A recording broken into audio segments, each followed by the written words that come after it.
अपराधी जब भी कोई अपराध करने जाता है तो उससे पहले एक षड्यंत्र बनाता है और उसी षड्यंत्र के तहत वह काम भी करता है। लेकिन जब उसका काम सफल नहीं हो पाता तो उसी षड्यंत्र को करने के लिए तरह तरह के हथकंडे अपनाता है। लेकिन कहा भी गया दोस्तों कि इंसान जिस तरह कर्म करता है ना, उसको सेम वैसा ही फल मिल जाता है। आज के घटना में सेम ऐसा ही हो गया, जिस वजह से न सिर्फ एक व्यक्ति हमेशा के लिए इस दुनिया को काफ़ी बेरहम तरीके से चला भी जाता है, बल्कि कई लोग जेल की सलाखों के पीछे भी पहुंच जाते हैं। आज के घटना में क्या था, इस घटना में क्या हुआ, इस घटना की आप पूरी सच्चाई जानने के लिए इस वीडियो को आप लास्ट तक ज़रूर देखिएगा। नमस्कार दोस्तों, मैं प्रदीप कुमार आपको इस टेढ़ी बात चैनल पे मैं स्वागत करता हूं। दोस्तों आज की यह जो सच्ची घटना है, यह घटना है उत्तर प्रदेश। और उत्तर प्रदेश का ज़िला लगता है कानपुर, और उसी का एक थाना पड़ता है कोहाना घाट, और उसी का एक जो होता है इलाका पड़ता है भैरव घाट। वहीं के रहने वाले होते हैं प्रदीप शर्मा और उनकी पत्नी होती है गीता शर्मा। टोटल उनके जो होते हैं 3 बेटे ही होते हैं, जिसमें बड़ा बेटा होता है अर्पित, जिसकी उम्र लगभग 34 साल के बीच होता है, और जो दूसरे नंबर का बेटा होता है जिसकी उम्र लगभग वही 32 साल के आसपास होता है, जिसका नाम होता है अंकित। और जो सबसे छोटा बेटा होता है वह होता है नवीन शर्मा, जिसकी उम्र 29 से 30 साल के बीच के होता है।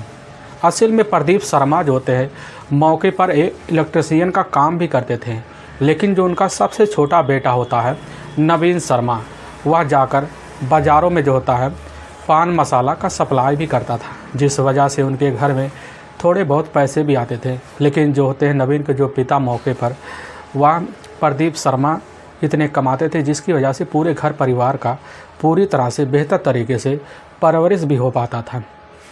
नवीन शर्मा जब सुबह सुबह पान मसाला बेचने के लिए निकल जाता था तो शाम को ज़रूर घर वापस आ जाता था। लेकिन तभी जो 23 जुलाई 2021 का दिन होता है, तो सुबह सुबह 7 बजे अपना पान मसाला बेचने के लिए अपने घर से निकल जाता है।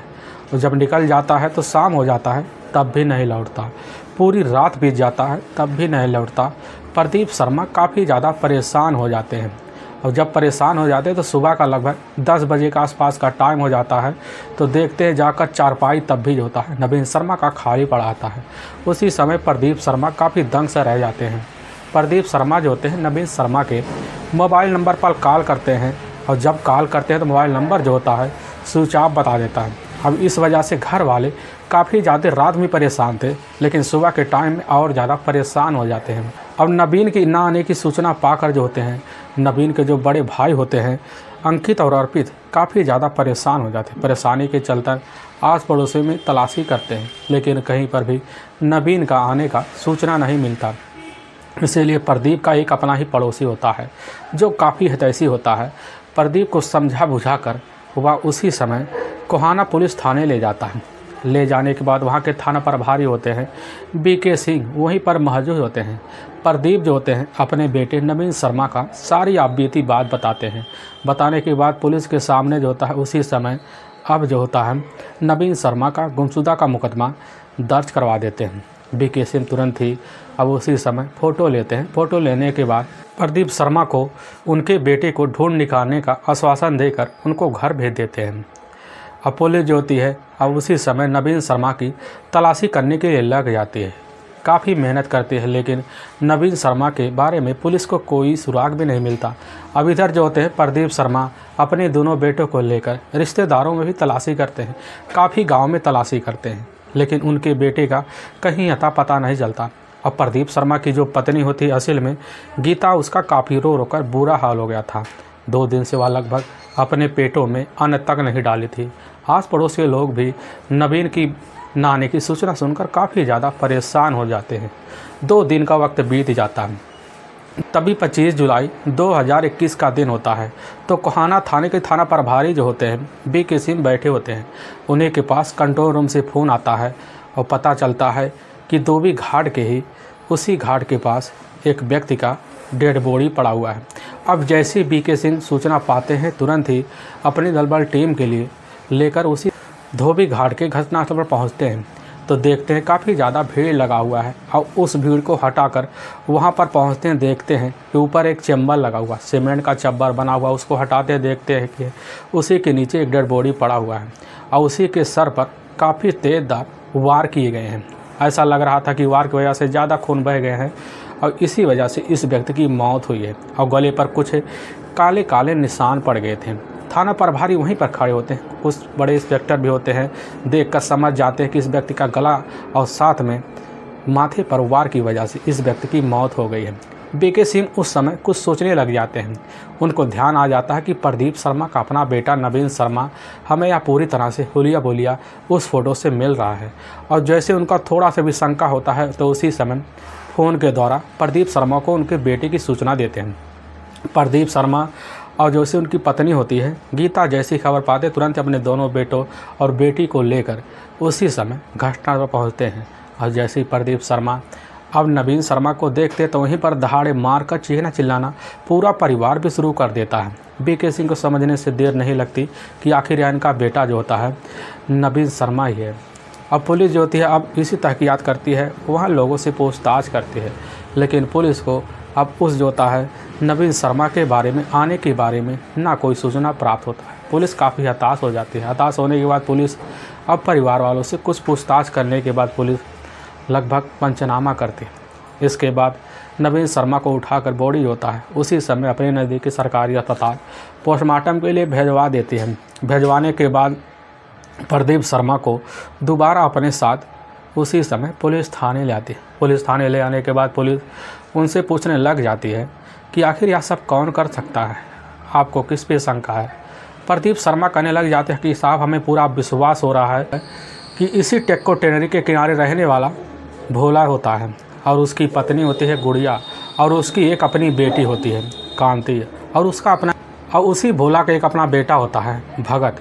इन्हीं चारों ने मिलकर हमारे बेटे के साथ कुछ ना कुछ कांड किया है। पुलिस पूछने लग जाती है कि आखिर आपको कैसे विश्वास हो रहा है कि इन्हीं चारों लोगों ने मिलकर आपके बेटे के साथ यही कर्म किया है। प्रदीप शर्मा तुरंत ही उल्टा जवाब दे बैठते कि साहब हमें पूरा विश्वास है, क्योंकि घटना वाले दिन से लगभग 7 दिन पहले जो था हमारे बेटे ने भगत की जो बड़ी बहन होती है कांति उसको अपने ही घर में पास के रहने वाला होता है रंजीत, दोनों को एक ही अवस्था में देख लिया था, जिस वजह से इसकी शिकायत जो होता है भोला के पास गई थी और भोला जो होता है अपनी बेटी की काफ़ी बेरहम तरीके से पिटाई कर दी थी। अब इसी वजह से उसके माँ जो होती है और साथ में बेटी कांति दोनों मिलकर हमारे घर आए थे। हमारे घर आने के बाद हमारे बेटे नवीन शर्मा को काफ़ी जो होता है भद्दी भद्दी बातें कही थी और काफ़ी तरह की धमकियाँ भी दी थी और यहाँ तक कह गए थे कि अगर जिस दिन मौका लगेगा तुम्हारे बेटे को भी अपने रास्ते से हटा देंगे। और इसीलिए हमें पूरा विश्वास हो गया है कि उसी के पूरे परिवार वालों ने ही हमारे बेटे के साथ यह सब किया है। पुलिस सुनती है। सुनने के बाद पुलिस जो होती है अब उसी समय प्रदीप शर्मा के ही तहरीर पर अब जो होता है भोला के पूरे परिवार के ऊपर हत्या का मुकदमा दर्ज कर लेती है। हत्या का मुकदमा दर्ज करने के बाद पुलिस की दूसरी टीम अब दूसरे दिन ही जाती है गुड़िया और साथ में उसकी जो बेटी थी कांति, दोनों को उसी समय अपने उसके घर से अपने कस्टडी में लेती और कस्टडी में लेने के बाद थाने ले आती है।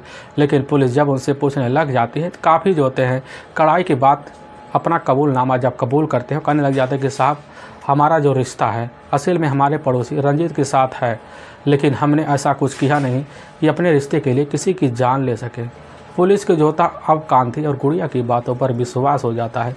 पुलिस उसी समय उन दोनों को छोड़ देती है। छोड़ने के बाद पुलिस अब इस केस के उसी दिशा में जांच पड़ताल करने लगती है। जब करने लगती है तो पुलिस को एक रास्ता दिखाई देता है, क्यों ना गुड़िया का मोबाइल नंबर का पूरा CDR डिटेल निकाला जाए। जब पुलिस गुड़िया के पूरा मोबाइल नंबर का CDR डिटेल निकालती है तो उसी डिटेल में जो होता है पता लगता है घटना वाले दिन जो होता है रंजीत और गुड़िया और कांति के बीच लगातार कई घंटे बात हुए थे, यहाँ तक कि रात में कई बार बात हुए थे। और पुलिस को जैसे इस बात को शंका होता कि हो ना हो इन्हीं तीनों का हाथ जो होता है नवीन शर्मा को अपने रास्ते से हटाने में पूरी तरह से है। अब पुलिस जो होती है इसी फिराक में लगी रहती है कि अब हो ना हो रंजीत जब हमारे हथकंडे में आएगा तो पूरी सच्चाई जो होता है बाहर अपने आप निकल के आ जाएगी। इसीलिए पुलिस अब उसी समय रंजीत को तलाशी करना शुरू कर देती है। पुलिस के मुखबिर भी लग जाते हैं, रंजीत की तलाशी करने के लिए काफ़ी मेहनत करते हैं। तभी मुखबिर जो होता है पुलिस के सामने एक चौंकाने वाली बात रखते हैं। पुलिस के सामने जो चौंकाने वाली बात रखते हैं, पुलिस इसी शंका के बिना कर पुलिस जो थी और पहरा लगा देती है अब रंजीत को अपने कस्टडी में लेने के लिए। तभी पुलिस को मुखबिरों के द्वारा पता चलता है कि 27 जुलाई 2021 का दिन होता है। तो कंपनी बाग चौराहा होता है, उसी के पास जो होता है मौके पर रंजीत कुछ दोस्तों के साथ खड़ा होता है। अब जैसे ही थाना प्रभारी बीके सिंह को इस बारे में पता चलता है, बीके सिंह तुरंत ही अपनी दल बल टीम को भेजते हैं। भेजने के बाद वहीं जो होता है चौराहे पर से रंजीत को पुलिस अपने कस्टडी में लेती है। कस्टडी में लेने के बाद पुलिस थाने ले आती है। पुलिस थाने ले आने के बाद पुलिस जो होती है वही सीरिया डिटेल तुरंत ही निकाल के दिखा देती है। और जैसे दिखाती है पुलिस के सामने जो होता है रंजीत का जो चेहरा होता है पूरी तरह से एक तोते की तरह हो जाता है। लेकिन वह जो होता है अपने बात पे रट्टा लगाकर बैठ जाता है कि साहब हमारा हाथ इसमें नहीं है, हमने ऐसा कुछ नहीं किया। लेकिन जब पुलिस अपना पुलिसी अंदाज दिखाना शुरू करती है, दिखाते ही पुलिस के सामने रंजीत जो होता है तुरंत ही अपना गुनाह जो होता है कबूल कर लेता है। और उसी समय अपनी प्रेमिका जो होती है गुड़िया और साथ में उसकी बेटी होती है कांति, दोनों को ही अपनी साजिश में शामिल करने की बात रखता है। तो पुलिस की जो टीम होती है अब उसी समय जाती है गुड़िया और कांति को दोनों को उनके ही घर से अपनी कस्टडी में लेती है, थाने ले आते हैं।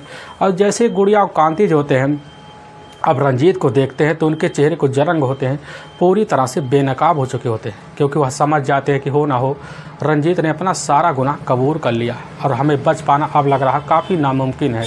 इसीलिए पुलिस के सामने अब जो होते हैं गुड़िया और कांति और रंजीत तीनों मिलकर जो होता है नवीन का जो गुनाह कबूल करते हैं। जिसे सुनने के बाद लोगों के पैरों तले से ज़मीन खिसक जाती है। असल में कानपुर के ही धोबी घाट का जो इलाका पड़ता है उसी के कुछ दूरी पर पड़ता है टेको टेनरी। वहीं के रहने वाले होते हैं भोला और उनके टोटल एक बेटा होता है और एक बेटी होती है। भोला की पत्नी होती है गुड़िया, जिसकी उम्र लगभग 28 साल के आसपास होती है। और भोला की एक बेटी होती है और वह होती है कांति, जिसकी उम्र मात्र 22 साल के आस थी। लेकिन जो बेटा होता है जिसका उम्र मात्र 19 साल के आसपास था, जिसका नाम होता है भगत। भगत जो होता है अपने इलाके में रहकर जो होता है थोड़ी मोड़ी खेती करता था। लेकिन भोला जो होते हैं अपने परिवार का गुजर बसर करने के लिए जो होता है एक मौके पर नया ई रिक्शा खरीद रखे थे और वही चलाते थे, जिसकी वजह से भोला का पूरा घर पारिवारिक खर्चा जो होता है पूरी तरह से चल पाता था।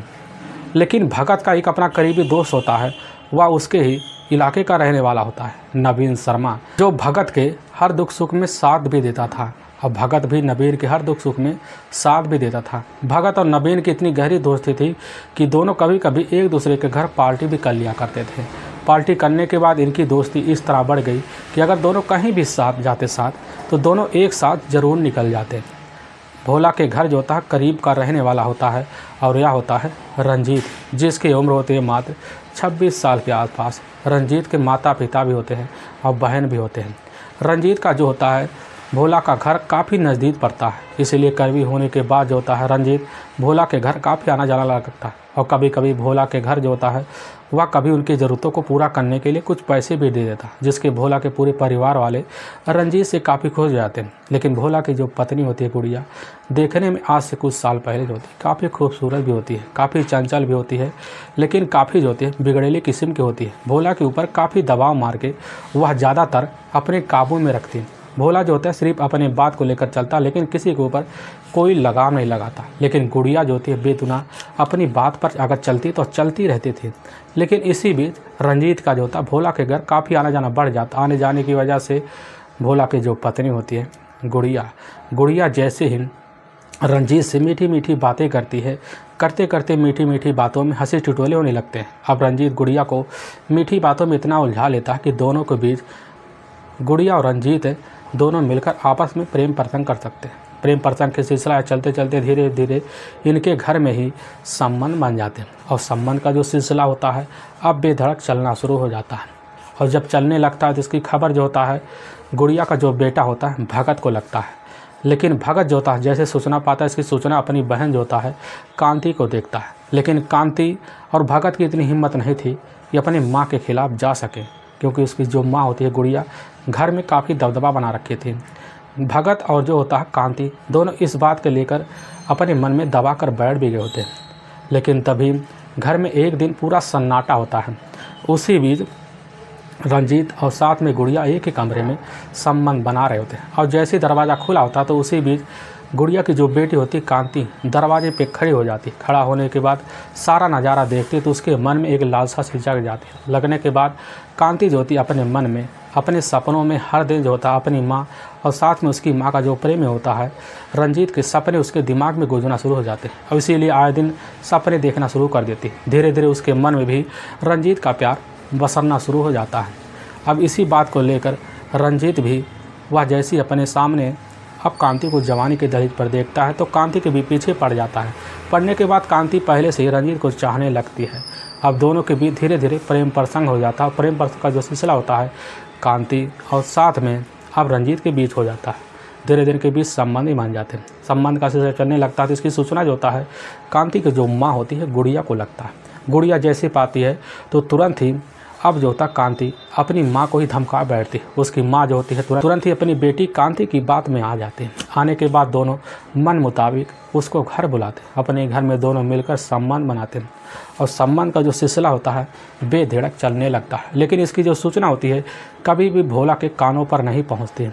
लेकिन तभी जो होता है 14 जुलाई 2021 का दिन होता है तो शाम का टाइम होता है। तो शाम के टाइम में जो होता है नवीन शर्मा मौके पर पान मसाला का जो होता है सामान लेकर उसी समय भगत के पड़ोस में आया था। तभी वह भगत को आवाज़ लगाने लगता है तो देखता भगत का जो दरवाज़ा है मौके पर खुला है तो बिना कुछ रोके टाके जो होता है अंदर घुस जाता है। घुसने के बाद दरवाजे के अंदर देखता है कि एक ही अवस्था में जो होता है रंजीत और साथ में गुड़िया पड़े हुए हैं। और जैसे देखता तो सन्न सा रह जाता है। तो इसकी सूचना जो होता है उसी समय आकर अब भगत को देता है। भगत जैसे सुनता है तो भगत जो होता है अपने पिता भोला को देता है। भोला जैसे ही पाते हैं खबर तुरंत ही काफ़ी भन्ना जाते हैं। भन्नाने के बाद भोला के कानों में और खबर पहुंच जाती है कि तुम्हारी बेटी जो थी कांति का भी संबंध तुम्हारे पड़ोसी रंजीत के साथ है। तब भोला को यह बर्दाश्त नहीं होता, इसीलिए आकर अपनी पत्नी का जो होता है रात के टाइम में बेटी का भी दोनों को वहीं काफ़ी ज़ोरों से पिटाई कर देता है। और जब पिटाई करता है तो दोनों काफ़ी ज़्यादा परेशान हो जाते हैं। इसी परेशानी को लेकर जो होता है अब कांति और साथ में गुड़िया काफ़ी खुन्नस खा जाते हैं। लेकिन गुड़िया और कांति को जैसे पता चलता है कि यह सारी सूचना जो होता है नवीन शर्मा ने ही हमारे पति को दी है तो उसी समय नवीन शर्मा के ऊपर गुड़िया और कांति काफ़ी भन्ना जाते हैं। भन्नाने के बाद दौड़े दौड़े उसी दिन वह जो होता है नवीन शर्मा के घर पहुंचते हैं। उसी वक्त प्रदीप शर्मा मौजूद थे। उन्हें सामने धमकी देना शुरू कर देते हैं तुम्हारे बेटे को हम छोड़ेंगे नहीं, हमारी काफ़ी बदनामी कराई है। और वहीं से गुड़िया और कांति दोनों घर चले आते हैं। आने के बाद उनको लगने लगता है अगर यह राज कभी गांव में फैल गया तो हमारी काफ़ी बदनामी होगी। इसीलिए कांति और गुड़िया दोनों मिल कर जाते हैं। वह जाकर रंजीत के सामने ही दुख सुनाना शुरू कर देते हैं। रंजीत जैसे सुनता है रंजीत तुरंत ही एक खतरनाक फैसला ले लेता है। वह कहता है कि दोबारा जो होता है नवीन शर्मा का जुबान अब किसी के सामने खोलेगा नहीं। और उसी दिन से नवीन शर्मा को अपने रास्ते से हटाने के लिए गुड़िया कांति और साथ में रंजीत तीनों लग जाते हैं। काफ़ी मौके की तलाश में रहते हैं लेकिन इनका मौका जो होता है हर बार बेनकाब हो जाता है। और तभी जो होता है 23 जुलाई 2021 का दिन होता है तो दोपहर को टाइम होता है तो कांति जो होती है नवीन शर्मा को फ़ोन करके अपने घर में बुलाती है। और जैसे ही नवीन शर्मा कुछ वक्त बाद कांति के घर पहुंचता देखता है कांति के घर में पूरा सन्नाटा पड़ा हुआ है। तभी नवीन शर्मा को पता चलता है कि माँ और बेटी दोनों जो होता है टेको टेनली जो होता है अपने छप्पर छाने के लिए कुछ लकड़ियाँ लेने के लिए गए हैं। और नवीन शर्मा को जैसे पता चलता है तुरंत ही उसी समय कांति और गुड़िया के पास जा धमकता है। जा धमकने के बाद जो होता है कुछ वहीं बातें करता है। फिर गुड़िया और कांति के साथ कुछ लकड़ियाँ लेकर उनके घर में आ जाता है। लेकिन गुड़िया जैसे ही अब समझ जाती सारा काम हमें आज ही करना है तो तुरंत ही गुड़िया जो होती है रंजीत के मोबाइल पर कॉल कर देती है और उसको अपने घर बुलाती हैं। और जब बुलाती हैं तो तुरंत ही कुछ देर बाद रंजीत आ धमकता है। धमकने के बाद रंजीत को जो होता है गुड़िया उसी समय इशारों में काम बता देती कि वहाँ कुछ लकड़ियाँ बची है जाकर टिक्को टेनली से ले आओ। अब जो होता है रंजीत तुरंत ही अपने साथ जो होता है नवीन शर्मा को लेता है। नवीन शर्मा को लेने के बाद शाम का सन्नाटा एकदम साथ धेरा पसर जाता है। पसरने के बाद जैसे ही वहाँ से जाते हैं तो धोबी घाट का रास्ता जो होता है वहीं किनारे गुजरना शुरू कर देते हैं। तो आगे आगे जो होता है नवीन शर्मा होता है और पीछे पीछे यही होता है रंजीत। रंजीत जैसे मौका देखता कि कोई अगल बगल है नहीं, तुरंत ही वहाँ से एक भारी भरकम पत्थर उठाता है। पत्थर उठाने के बाद वहीं धोबी घाट के ही पास तुरंत ही उसके पीछे वाले सर पर कई बार वार करता है, जिसकी वजह से वहीं जो होता है नवीन शर्मा अपना दम तोड़ देता है और वहीं पर मौत की नींद में सो जाता है।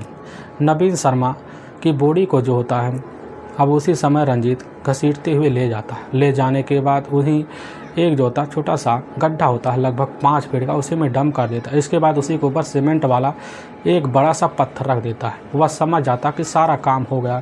इसके बाद नवीन शर्मा के जेब से मोबाइल निकाल लेता है और उसके जेब में कुछ पैसे उसको भी रख लेता है और दोनों लाकर उसी समय जो होता है घर आकर गुड़िया को देना शुरू कर देता है। गुड़िया पैसे ले लेती है लेकिन मोबाइल नहीं ले पाती।